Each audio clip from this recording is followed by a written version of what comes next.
to the objectives and national aspirations of Uganda, and I call upon every one of us in URA to put the fight against corruption as a top priority.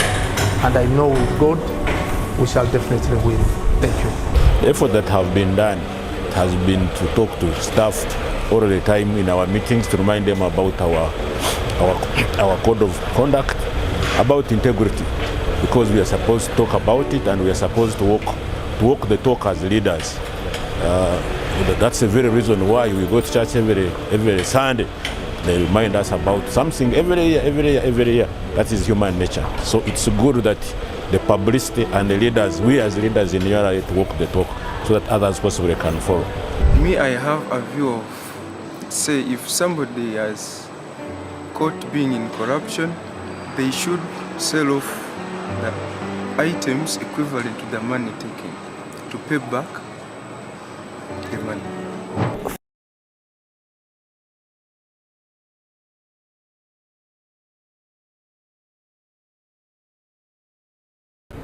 So it will start with me first, then my management comes in, punish me when I'm wrong, advise me what to do and what not to do.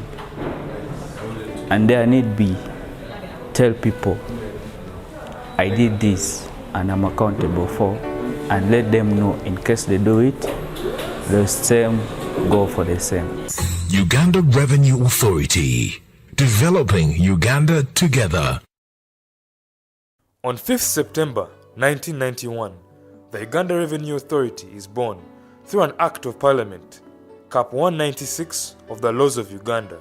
We had just started and they had to bring in an expatriate to start URA. And actually, we worked with him in the same office in that we started from Bank of Uganda, if I can bring that. We started from Bank of Uganda. We worked there, we were about 10 people in that office, all in one room, and then later we shifted to Nakamba, which is our head office today.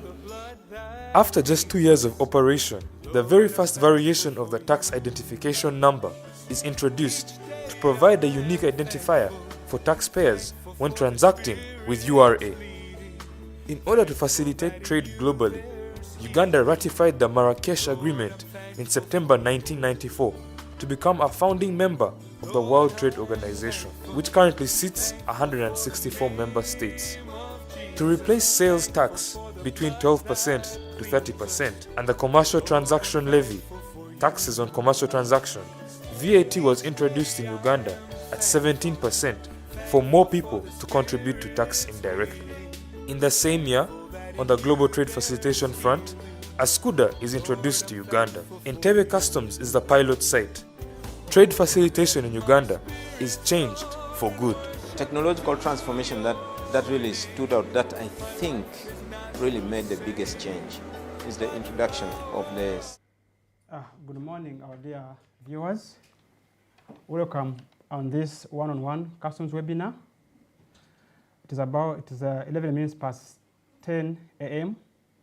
This webinar will take strictly 1 hour by name of Mogumia Ayat from Warehousing Customs Department.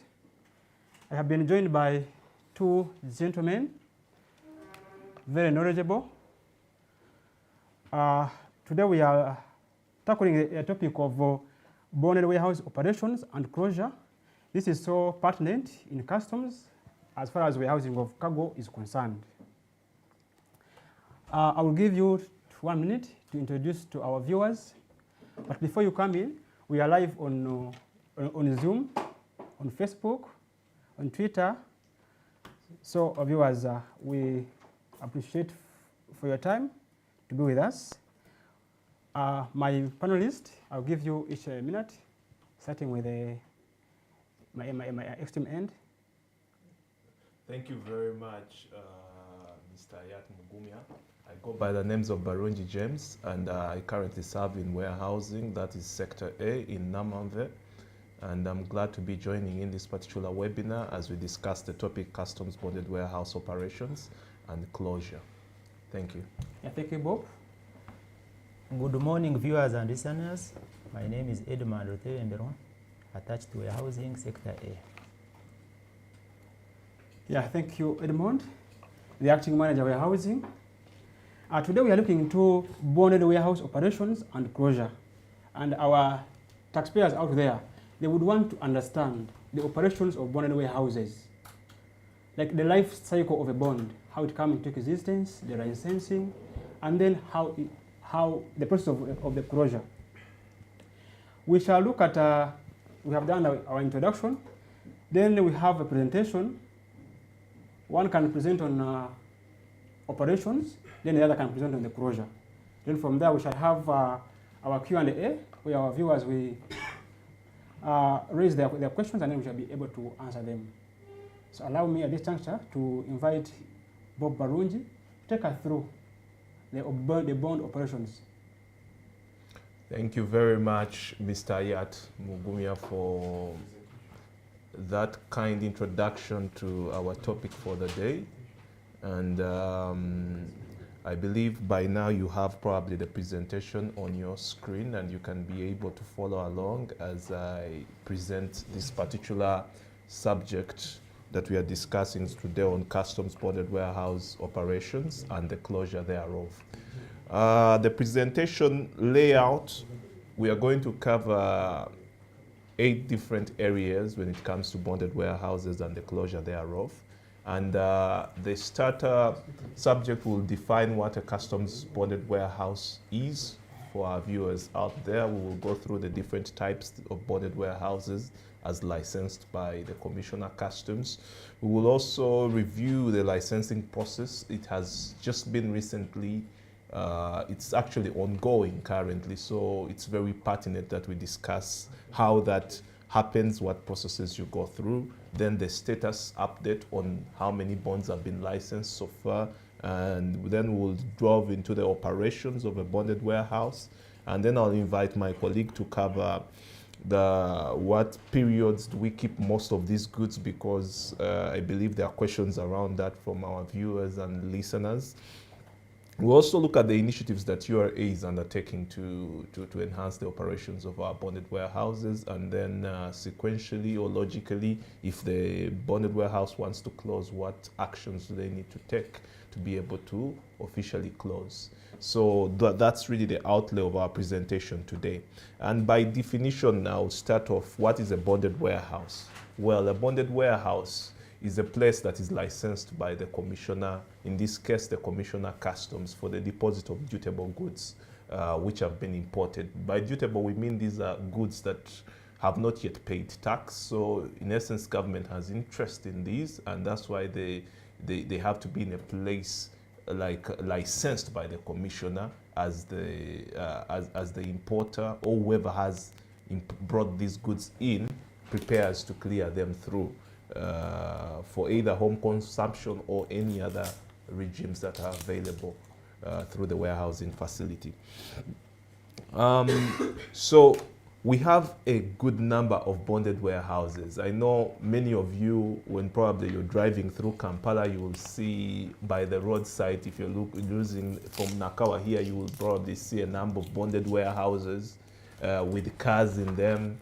When you drive in Namamve, you will see a number of other facilities bringing in containers with general goods. So we are going to just try to break it down for you on what different types of bonded warehouses we currently license. So I'll start off with a public general goods bonded warehouse. So by mere fact that we say it's a public general goods, it's a bond that is open, licensed by the commissioner, but also open to the general public. So whoever is importing general goods, you can be able to use such a facility. And we have a good number of these spread across the country, not just limited within Kampala, but in also the other regions. We have these bonded warehouses available for any importer out there interested in bringing in general goods and wants to store them before they can probably pay tax. So we also have a public motor vehicle bonded warehouse. So many of these you will see around our city with the units that probably have no number plates yet, meaning they have not yet paid tax, but they are resident or stored in there for until such a point when they are able to pay tax. And these are also equally licensed by the Commissioner Customs.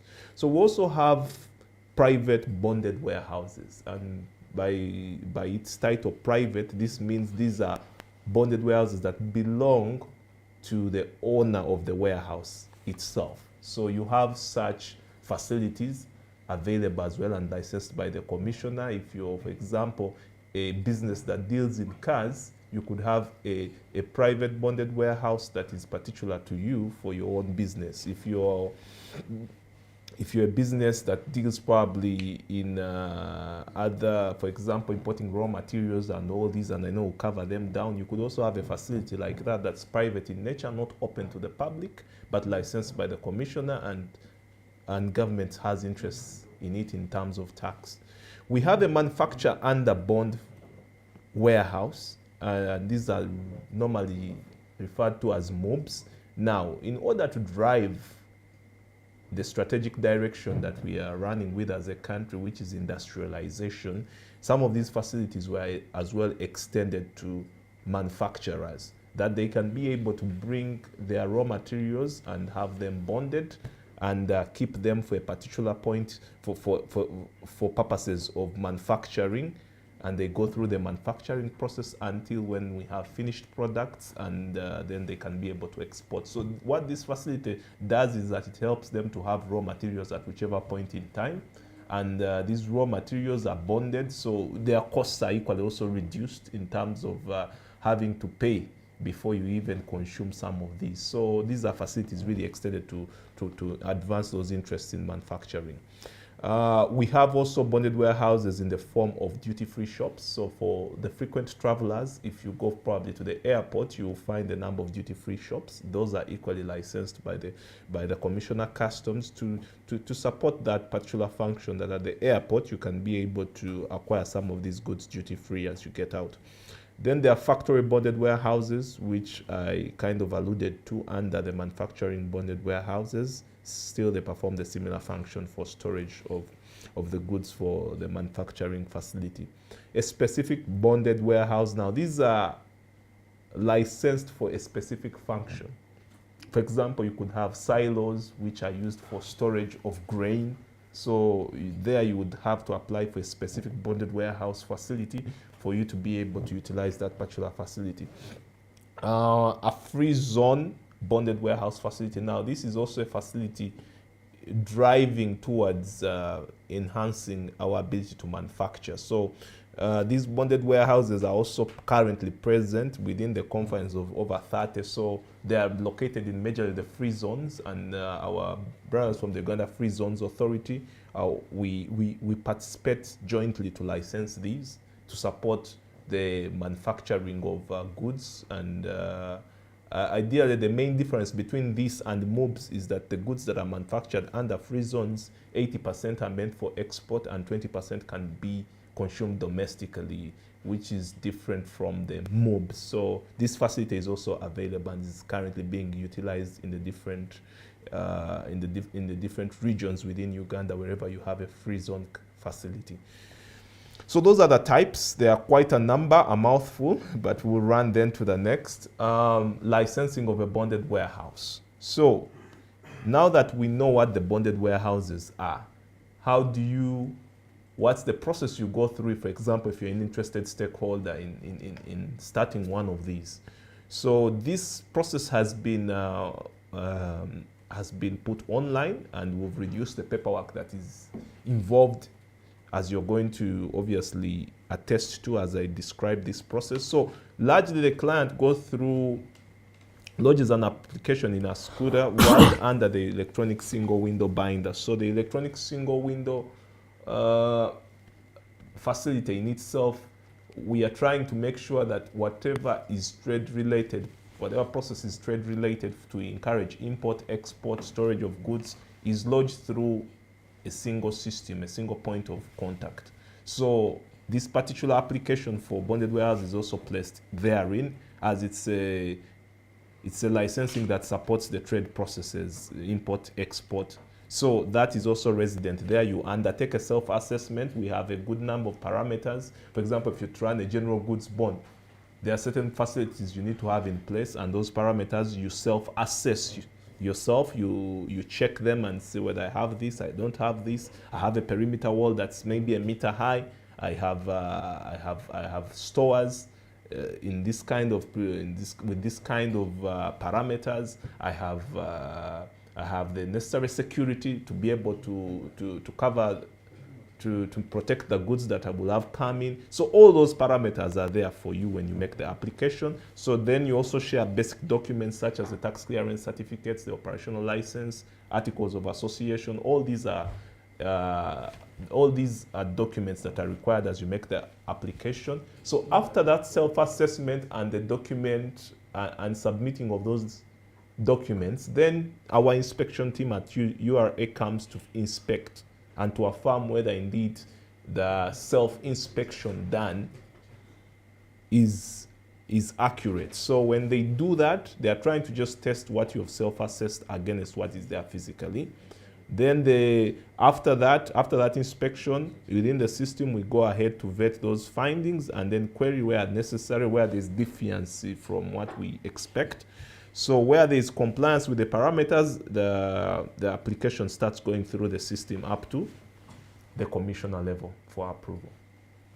And if all is well, then we will go ahead, the Commissioner Customs will approve, and then you'll be required to pay licensing fees, which go for $1,500 for the bonded warehouses. Then the client can obviously proceed then to the insurance company or to their insurers to execute a legal and to execute a bond for the goods that are coming into the warehouse. The status so far, so people who have gone through this particular process I've just described, I have to note that every year we have an increasing number of applications that come through to run and operate bonded warehouses, and I believe my colleague will allude to some of the initiatives undertaken to make sure that this number is steadily growing. So for this most recent year, we had total applications within the confines of 245 applications. And so far, we have around 168 approved. That means that we have 168 functional bonded warehouses. So anywhere near you, you have a licensed bonded warehouse.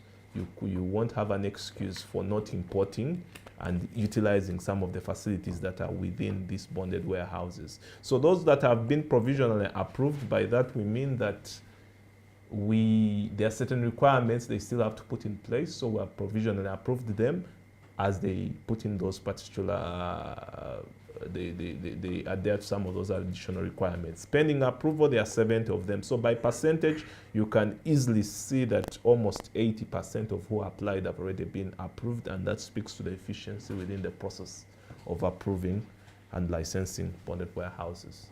So you will ask, basically, I bring my goods in the bonded warehouse. What are some of those vantage points I have? And why are even these in existence? So this particular slide kind of speaks to that. So goods in a warehouse, a warehousing facility provides for you processes such as you can be able to repackage, you can be able to sort your goods, you can be able to lot them. So in essence, for example, if you're brought in goods and you require to have them repackaged before they are placed, before you warehouse them, if you require them to be consolidated, bulked, the warehousing facility is a place for you that could feed into those processes. So the owner here will provide facilities for taking of samples if you want to sell your goods and maybe the buyer is interested in getting the samples. This is a facility for you even before you pay tax. Change of ownership, so you've bought goods and you want to transfer ownership of these particular goods, let it be motor vehicle or general goods, before you pay tax. The warehouse is a facility for you to do that. And I think that is a facilitatory kind of mechanism for the importers out there. Assembling or manufacturing, As I mentioned, some of the bonds which you had, manufacturing under bond, free zones, these provide some of these facilities. Goods may be moved from the warehouse without prior payment, as I already mentioned. Yes, and subject to certain conditions upon giving a security. So all those facilities are provided. And we also provide, obviously, the bond-to-bond, which of late we've been limiting because of the transition to the bonded warehouse management information system. But that's also a facility that was available. For example, in case of bond closure, goods have to be moved from one place to another. So those are the thoughts that I've shared on the subject of warehouses. And by recap, we've looked at majorly what a warehouse is, what types of bonded warehouses we have, and what is the licensing process, what is the status of the bonded warehouses we've licensed so far by number, and the operations that run within the bonded warehouses available for you to add value to your business. So I'll hand over to my colleague to pick up the remaining section of this presentation. Yeah, thank you, Bob, for that detailed presentation. It was really insightful. When I looked at those photos within the presentation, it's as if these are they Google Pics or these are bonded warehouses in Kampala. But I will leave at that. I will get back to you with some of the questions. Let us now look at the bond closure by the acting manager warehousing. You have about 7 to 8 minutes.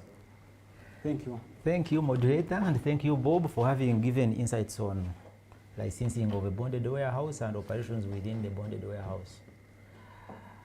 I'm going on a period of warehousing.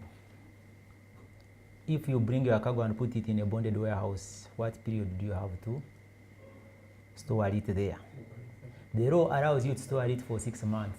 Basically, those are 180 days, but you normally appropriate them to 6 months, but can be renewable up to 9 months, which is the equivalent of 270 days. That is when you apply to extend. Additional period may be under the following circumstances, like wines and spirits in bulk. Those ones we can always consider extension beyond the 9 months. Goods in duty-free shops and new motor vehicles. Actually, new motor vehicles can go up to 630 days into a bonded warehouse. Where goods due for warehousing are not actually warehoused, then they shall be sold by public auction after 1 month, notice of such a sale by publication unless they are perishable. So, if you go beyond the warehousing period, goods shall be deemed for auction. They will be listed, advertised, and will be auctioned as per the law. The proceeds are used in discharge of duties. After auction, the money we get, how do we apportion it? Number one is duties, the taxes which we are paying in those goods. URA will first cater for itself, that is government. Then afterwards, the rent or charges due to customs. Then the warehouse keeper or bond operator charges, freight, and any other charges that may be accrued on those goods. So once you auction, the government receives first, then any other claimant comes in depending on the available or remaining monies that will have remained. If there is no money remaining after auction and the government has picked its money already, then it means the other parties will lose out in the entire process. Some of the initiatives that we've seen in warehousing, which are meant to improve our way of doing business, which are meant to improve our efficiencies and effectiveness, we have what we call BWIMS. BWIMS is our new kid on the block. Bonded Warehouse Information Management Systems. All along or before, I think it was the game of the two. You are a clearing agent. Yet we had bond operators keeping our cargo, but we are not speaking to them as far as systems are concerned. Physically, we are speaking to them. Operationally, we are sitting in their bonded warehouses, same offices, sitting together, eating together, but our systems were not communicating to them. And an enhancement was made as a result of this. We sat and looked for a better system on how we can communicate with them, rather than being together in the same house, same facility, but you find the systems are not speaking to each other. And it's upon this that the BWIMS was introduced. And at this juncture, at least, we have reached this milestone where we all speak the same language. That is, URA speaks the same language with the clearing fraternity and the same language with the bonded warehouses. And we cannot have discrepancies at any particular moment. Because initially, maybe, assuming there are forgeries between maybe after URA release and the actual flag of cargo in the bonded warehouse, the bond operator would not be able to quickly tell that indeed this is a forged document, and sometimes we would end up losing revenue in such circumstances. So BIMS is just a mere enhancement of our system to be able to communicate to the custodians, or whom I may call the bond operators. And right now they are able to get information right off from Mombasa and Dar es Salaam. Those are the first ports of entry into our community. As soon as cargo leaves Mombasa like this, we have the pre-arrival information sent to different bonded warehouses. Initially, a bond operator would just see a truck reaching his gate. That's when he would get to know that, wow, I'm seeing this truck coming. But right now they are able to get the pre-arrival information and plan for space, plan for manpower, plan for all resources. And as soon as cargo reaches the inland border points, example Maraba, Busia, Mutukura, and the rest, still there is a communication. It creates a gate pass. They are telling the bond operator, let's have your gate ready to open for such a number of trucks which are coming. So he gets communication at each and every stage of processing. Then as soon as the cargo reaches the barrier or entry into the bonded warehouse facility, then the functions begin by the bond operator himself. URA comes in, we do auto conversion, we press the consignments for loading. Even by the way, in this process now, we are able to recognize formally the ones we call off-roaders and loaders, rather than the manual participation they used to do. They are even input in our systems with their ID numbers, and at any particular moment, say after 2 years, you need to track backwards. You can know who verified your consignment, which loader was responsible. If cargo disappeared, you can easily hold someone accountable because the system registers every function, who has done it and at what time. Then you are able to position, you are able to verify jointly. Right now we verify with bond operators, agents, and customs officials. Initially we would verify and they wouldn't bother much. Then upon verification, we are able to store or keep the cargo together. When we have agreed that this is A, we have all seen A, we are processing A, and we have kept A. The same processing goes to DPC, that is joint verification. The joint verified account is forwarded or transmitted to the data processing center, document processing center. Taxes are levied, they are paid, and upon payment of taxes, still there is a communication from URA communicating to the bond operator that please raise a loading order. We have released, the client has paid, therefore you need to go and load. Initially, someone would just go and load in absence of a clearing agent. Remember, clearing agent is principally responsible, he is a legal agent, and sometimes it's not good to load without his knowledge. But now, when we are doing off the system, all these were possible. But now within the system, you cannot load without a clearing agent approving your order. So it communicates to the bond operator, the agent approves, then customs comes in to load and equally approve the same loading order. And as soon as you complete loading, then there is that electronic communication from the store or bond store to the barrier for you to get a gate pass to exit and the automatic exit in a scooter. So all in all, it has enhanced our way of doing business. It has improved cargo management controls in the warehouse for all stakeholders involved, unlike in the previous when it was only between the two.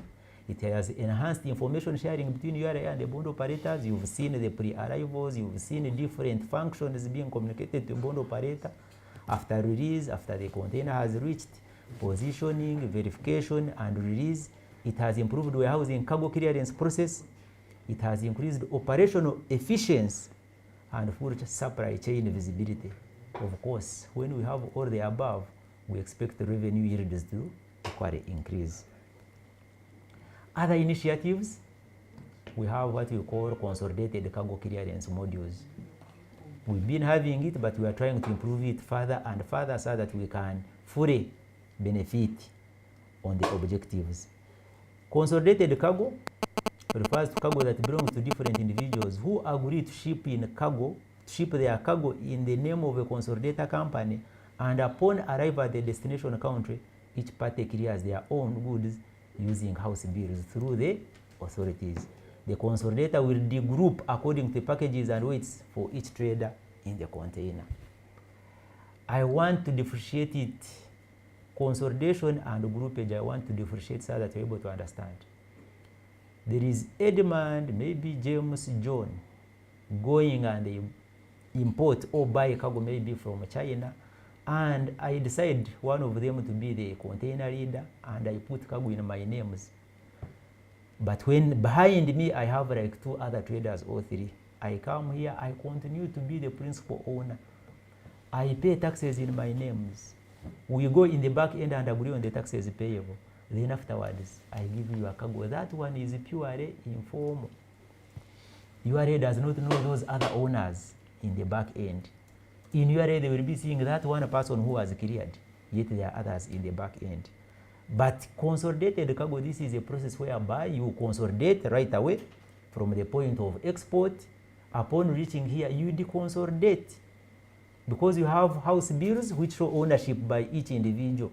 And at the end of it all, each individual is able to make his own declaration and pay taxes individually, rather than consolidated payment of taxes. Here you pay taxes and any other accruing matters like domestic tax refunds, domestic tax returns and everything, they fall on an individual rather than falling on one individual on behalf of others, yet you will not be able to remit returns on behalf of others. Then benefits out of this, of course, we have reduced shipping costs since you are all aggregating and using the same ship. And the same facility. You have reduced freight and transportation costs because you have aggregated. You are 20 people, but you are all in one container, so you are sharing costs. You have improved efficiency through maintaining a consistent supply chain. Less dock congestion at the port. You just imagine if we have 10 containers with consolidated cargo, and within 10 containers there are around 400. If we had 400 containers now for each individual package at the port, we would automatically have congestion, and the same congestion would be in the bond. Then we are able to clear taxes individually, hence no issues when it comes to domestic tax-related matters. That's a brief I can give on the initiatives so far which we have, WIMS and consolidated cargo. Let me now take you quickly through the bond closure. My colleague Bob talked about how you can license a bond, but now it's paramount that you get to know, how do I do what? How do I close the bond? Let's not be like the gentleman who learned how to fly an aeroplane but could not be able to do what? To land. But at least now we are able to know how we are licensing a bond and how easily we can close it without necessarily compromising the required processes and procedures. We have 2 scenarios. We have where URA decides to revoke, and that is none other than the commissioner. Under section 62 and 63 of the IACMA, the commissioner has the right to revoke a license. And under what circumstances? Of course, this could be under non-compliance related issues. It could be an aggravated offense. And the commissioner decides, using his powers, that I have closed this bond, I am going to the licensing. So you have to identify a need to close a bonded warehouse or revoke the license, like non-compliance aspects. Then the system will be automatically blocked. Once we identify and we say bond number A, we are licensing you, we automatically stop all incoming transactions at the first port of entry. Then we constitute a team to come and do physical stock reconciliation or inventory. Physical stock is either the stock which is in that bonded warehouse. We normally request you to either pay taxes, of course through a public notice. We normally make a public notice notifying the clients who are involved, come and pay taxes, or have it re-exported, or have it transferred to any other licensed bond of a client's choice. And failure of all those 3, that is, if you fail to pay taxes, if you fail to re-export, if you fail to transfer it to another licensed bonded warehouse, automatically we shall have to transfer it to the customs warehouse. So during the reconciliation, if we reconcile and we find you are unable to account for some of the cargo that you received because we With the reconciliation, we see how many transactions did you receive. Maybe if you have been in operation for 1 year, you received 1,000 transactions. How many have you processed out procedurally? Maybe there are 900. How many are still in? Maybe there are 80 still in. 20, you are unable to account.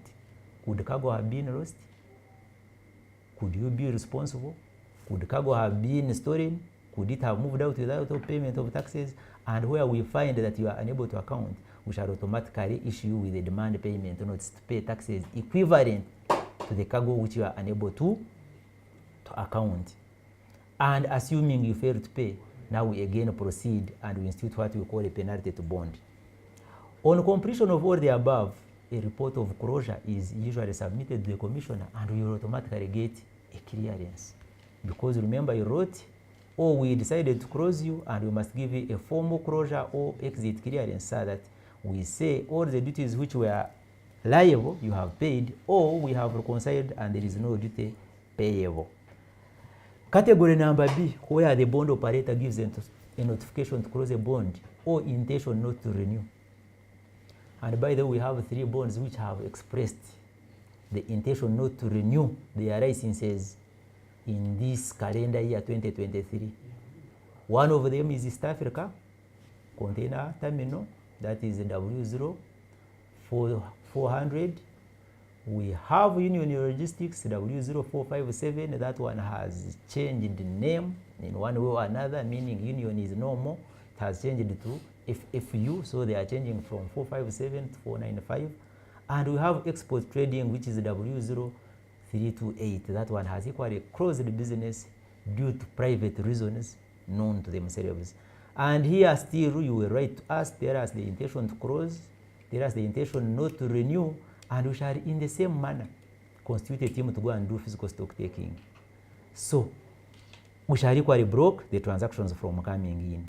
And upon doing reconciliation, if we find any unaccounted cargo in the same way we did where the commissioner revokes, we shall equally issue a demand payment note. Now, where all the above fails and cargo has been transferred to a customs warehouse, Section 42 of the ECMA gives the commissioner the mandate or powers to auction that cargo. And after auctioning, we equally do the distribution like I had earlier mentioned.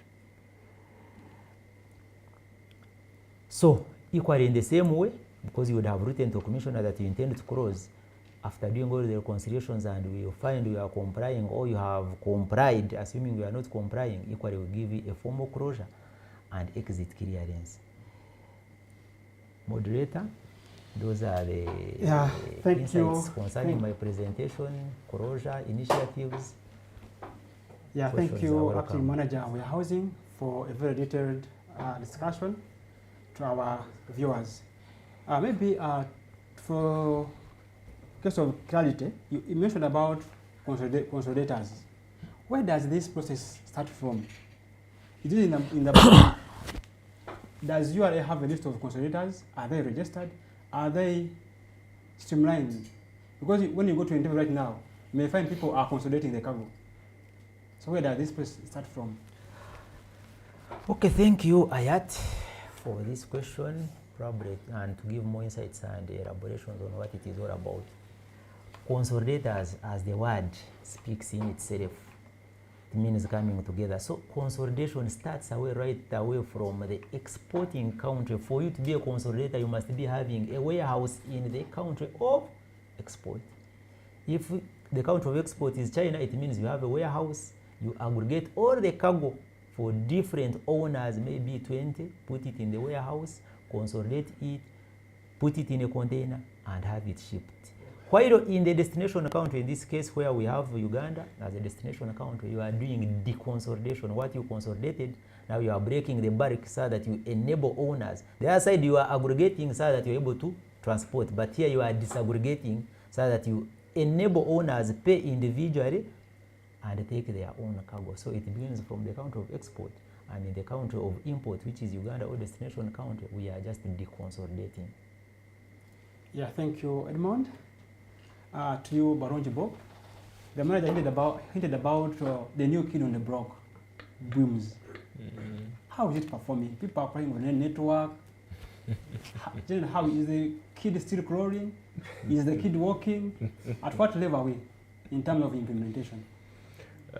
Thank you very much, Ayat. I think you used a very good analogy, which I'll beg to borrow from, that when a kid is born, or baby is born, indeed, they start by probably being carried. They can't even crawl, then they crawl, then they walk, then they systematically move on to being a teenager, on and on. So for BWIMS, for those who have not been following, it was launched last year, late last year. And we started with a pilot of 5 bonds. After piloting it with 5 bonds, we moved on to all the bonds, a rollout in the entire country. So for me, even being able to move from a stage of piloting to a stage of a full rollout already indicates that indeed we have moved some great strides with regard to BWIMS. The benefits have been alluded to, and I think some of our operators have gotten a bit of testimonies from some of our operators that now with this particular new kid on the block, you can be able to access and perform your functions as a warehouse, as an agent, using online, using even a phone and using things like an iPad, multiple channels that you can access this particular system and be able to do your work very easily. So for me, I think all these are benefits. Obviously, where there are benefits, opportunities, always there are challenges. So speaking to your question, for any system that has just been launched, there is always a bit of instabilities here and there. Even for systems we've been with for years, such as a SCUDA, still we get a bit of intermittencies. But the general principle is that you have to work towards limiting those. If that the system has to be up most of the time.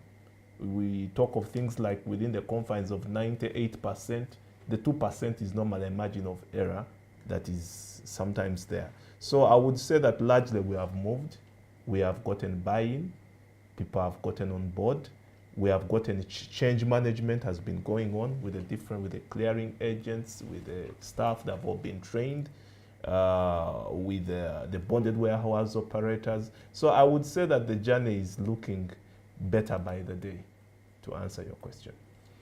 Yeah, thank you, Bob, for being elaborate. And in your presentation, you hinted about bond licensing requirements, the web bridges, about the CCTV cameras. As of now, how many bonds have we licensed? And I saw a communication talking about provisionally licensed. There are bonds that are on provisional license, like Liberty. I saw Kenflight. I saw some Livercourt. What next after these 2 or 3 months of provisional license? What do we expect? Okay, thank you. So the number of bonds that are currently licensed, we are looking at 168. Those are the statistics I had as I was getting into this particular engagement, but I believe even as we speak, probably the number is growing. So that number is not static, it keeps growing.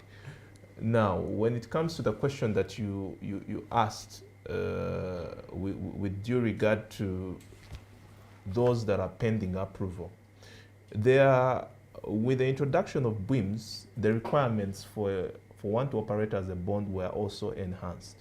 For example, if you have a store and you're bond dealing in general goods, we would expect that you have modern storage facilities in the sense of you have the shelves, cargo is kept well and its integrity is protected, because we've had cases before where people bring in cargo of a particular quality, especially grains and all this, and then by the time they are leaving, maybe there's moisture or these things that have compromised a bit of the quality because of the storage. So the storage requirements are very strict. So for bonds that are pending approval, many of those either are missing on a requirement or two. for them to be fully licensed, because the requirements are quite many: weighbridge, all these, again, for the cargo, for the proper cargo accountability for our clients. So when you're on the pending list, that means that there are certain areas we have identified that you need to improve in. And once you improve in these particular areas, we will be able to come back and check after a month or two, the time we have agreed. And if you meet the requirements, we'll go ahead and give you the license. Now, if you don't meet the requirements, that would mean that you would probably you will probably not be licensed for this particular running year, and we'll give you more time to be able to address some of these concerns. So that's what really happens with those that are pending approvals when it comes to the licensing process. Yeah, thank you, Bob. I am bringing these questions so that our viewers can deeply understand why we're here, about more details about the topic. Some people have their goods in those bonds which have provision license, so they would not want to know the way forward. Let me turn to Acting Manager Warehousing. You hinted about bonds that are rebranding. You talked about Union Logistics. In the eyes of the taxman, for me, I would take it deeper. Like, are they totally rebranding? Was there a sale? Is there a transfer of ownership? Because on our, as URA, there's what you call capital gain tax. If someone has sold a business, so are we losing on that? Are they rebranding in the eyes of the taxpayer? What is their fate? Have we done analysis to understand the operations? Thank you, Manager. Thank you, Moderator. Once again, I talked about the closure of bonded warehouses, and I mentioned the example of 3, those ones that have formally communicated to us that they intend to terminate the marriage. Remember, when we are licensing, we are in a marriage. And when you are getting out of the marriage, it's not like where I am here, by the time you go back home, you find your madam has already disappeared, yet you had entered a contract of marriage. But in this case, once you are enters marriage with you, or government enters marriage, for you to terminate, you must go through certain procedures formally. So they have formally gone through the procedures of termination or closure. Union Logistics has changed ownership, and as a result, the name has changed. But principally, it remains to operate, but under a different name. But legally, Union Logistics no more exists, and now it's existing as another legal person, which is FFU. East Africa has closed operation.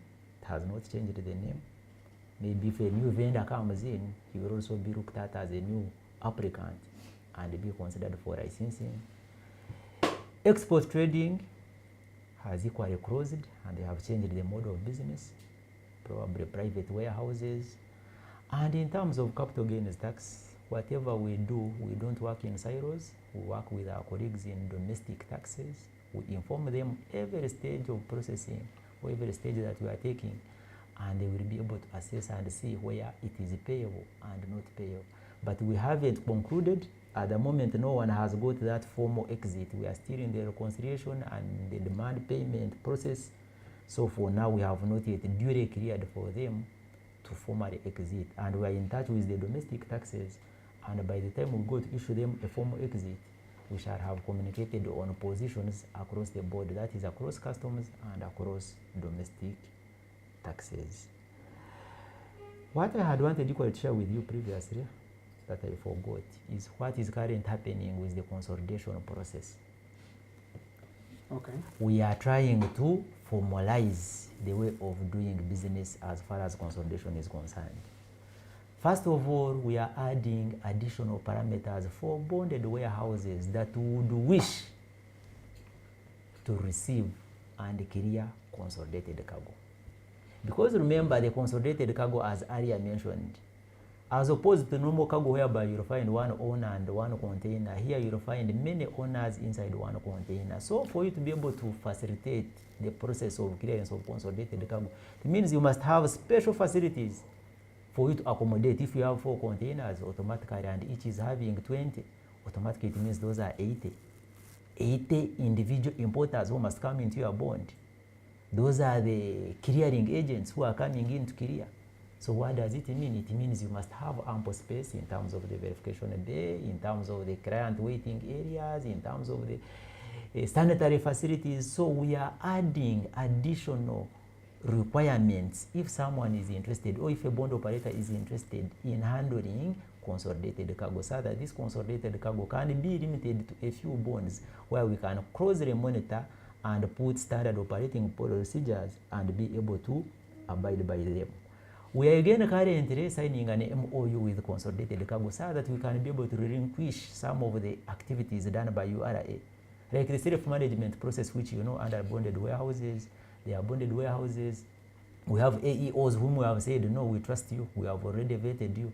Can you perform these functions? And once we do that, we are improving on efficiency and effectiveness and the client benefits in terms of reduced cost of doing business. So equally, once we sign an MOU with URA, we shall be able to take off some of the activities and give them to do them on their own, like approval of change of ownership. Then we are going to license the consolidators themselves. Because once you have an MOU, then you must know the consolidators you are dealing with them. And once you license them, then they will be able to abide by the terms and conditions, the standard operating procedures, and we shall be good to go at any given moment. So that is all that I wanted to recap concerning the consolidation process. Yeah, thank you, Manager. To our viewers, our Q&A session is open. Please, you can turn your question. We shall be able to respond. We shall respond to your questions. So please send your questions. We shall be able to respond. Manager, when you're discussing these things of the bond closure, seems these are simple things, but they are not. The bond is closing. It has cargo for our taxpayers. Even the bond itself has storage charges on these goods. What are the available options for the clients? If the bond has closed, what options are available for the clients? Thank you, moderator. Always we have to put in mind, of course, our clients, like you said. Now, as I was presenting, I said, if a bond is closing, we normally put a public notice and tell them bond ABCD has expressed the intention not to renew the license. Please come and pick up your cargo. Of course, if you are transferring cargo from bond A to bond B, which is still operating, you are supposed to pay the storage charges to the current bond operator. But because much as he or she is closing the bond, automatically he had stored for you the cargo for a certain period of time, you are supposed to pay. Now, where we transfer cargo from the bonded warehouse to a customs warehouse for further management, if you come and clear or pay for your cargo at the customs warehouse before we auction it, automatically we shall fast forward you to go and clear the storage charges with the bond operator. If the cargo is auctioned as per the procedure like we said, we shall have to first apportion the taxes payable to the government, then the rest or the balance of the monies shall be apportioned in accordance, and of which the storage charges will be part. So you are saying when goods are transferred into customs warehouse and the client comes up to clear these goods, yes, you will first send the client to go to that bond, yes, to clear the storage charges, yes. Then he comes and clear taxes from customs warehouse. Yes. Thank you for that observation and clarity. Maybe, Bob, you sit in Namambe and one of these bonds. What initiatives, what effort, anyway, has the warehousing management made an effort to inform these clients? Or we are just transferring cargo without notifying them? Are they aware that these bonds are closing and their cargo is going to be auctioned? And which initiatives have you taken place as to reach out to these clients, to sensitize them, to tell them that please come and clear your cargo? Okay. Thank you very much, Ayat, for that question. Now, some of the steps taken have obviously been alluded to by my colleague, but re-emphasize some of them and also the other steps we've taken. One, there is a public notice out there indicating closure, so calling upon the clients also to come and clear out their goods before the due date, which already passed. So that's one of the efforts. Number two, we've also took it upon ourselves to communicate to the associations for the agents, because all cargo that got warehoused and are in these bonds had an agent who helped the client go through those procedures. So, and by law, the client and the agent also are looked at almost as one and the same. So we have also reached out independently to all the clients, to all the agents through their associations, informing them to reach out to their clients on the clearance of these particular goods that are in the bonds. Either they will move them out or do bond-to-bond transfer or any other of the facilities available, re-export. On top of that, we've also, for some of the clients who have registered and they have their working numbers, we've checked on their TINs and been able to call them to clear these goods. And these efforts, I'm glad to report, for some of these bonds have already led to almost 90% clearance of the stock that we had before the whole notice of closure came up. So in essence, they have yielded quite a lot in terms of having the clients speak their goods. So in essence, we are saying that out of 100 clients, let me use such an example, at the beginning of the closure process, who had stock in, almost 95 have already taken. So we are left with a few of those other cases, which we're also managing closely. So you are saying out of 100%, clearances you can account for 95%. So you're only dealing with 5% left. Yeah. Now, in scenarios whereby do you have cases whereby there goods are being lost in the bond? In your considerations, there's no cargo. So what's the scenarios? What happens? Okay. Thank you for that. Obviously, there is no perfect system, I must say.